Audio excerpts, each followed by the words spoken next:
अस्सलामु अलैकुम, सलाम हो आपके जान जैसे चेहरों पर। खुशामदीद, खुशामदीद। आपके घर नूर और बरकत से भरे रहें, कुरान के नूर से, उसकी मारिफत से और अहले बैत जो कुरान के तर्जुमान हैं उनके फैज़ से।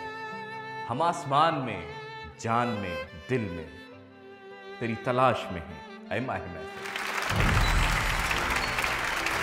आज हमारे साथ शुमाल से आए हैं एक खास मेहमान, बहुत ही खास मेहमान माशाअल्लाह। आइए खुशामदीद कहें जनाब यासीन मोहम्मदी को।